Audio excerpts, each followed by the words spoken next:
If she wins her ticket, does the GOP have a plan to take on Hillary Clinton? Chairman of the Republican National Committee, Reince Priebus, is here. Nice to see you, Mr. Chairman. Hey, Greta. Nice to be here. Did you see anything last night that has somehow factored into your strategy for 2016?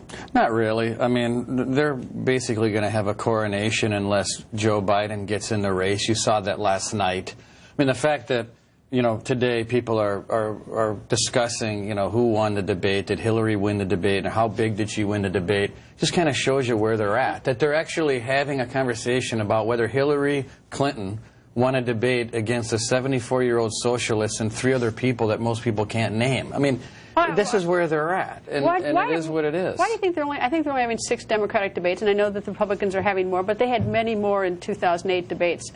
Is the fix in, so to speak, or is it that they just made a strategic decision that 6 debates, no matter who it was, that this would be a good number? What do you think is coming out of the DNC? Well, I mean, I think that you have your presumptive nominee in Hillary Clinton, and the only person that can upend that is Joe Biden. And so I think they make a calculation and say, look, we've got our nominee. What does Hillary Clinton's camp think about the debate schedule? They chime in and say, I think there should be as few as possible.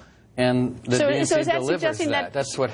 So is the fix in for her within the DNC? Because you're supposed to be independent amongst all your candidates. Well, yeah, I don't know if the fix is in, but it would appear that Hillary Clinton's calling the shots. And if you're the only real serious candidate running on that particular side, then at some point she's going to call the shots. I mean, that's what's going on over there. Last night there's a little political mischief, maybe you might want to call it, with Donald Trump tweeting during the Democratic debate. Any thought on that? No, I think we were all pretty much tweeting during the debate. I think all the candidates were tweeting during the debate. So I had fun tweeting during the debate. I had trouble staying awake, but obviously it's part of my job to stay awake and watch a pretty boring 3 hours. But I did it, and again, how'd she do? How do you think Secretary Clinton did? I think, you know what, she's competing against, you know, a bunch of folks that don't really register on the Richter scale, and she's losing to Bernie Sanders in Iowa and New Hampshire. I think she should win. I think if you look at the opinion polls, what grade would you give her? What grade would you give her? I know that you're not going to vote for her. What grade would you give her last night? I think she did what she had to do. Is that an A? No, I don't know if it's an A. But look, if you look at the opinion polls afterwards, they said that Bernie Sanders actually won.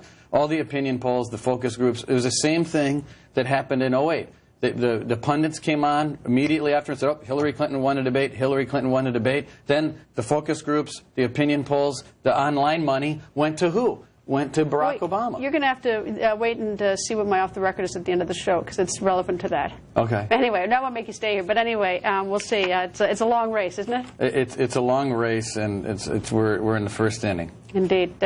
Thank you. Nice to see you, Mr. Chairman. You bet.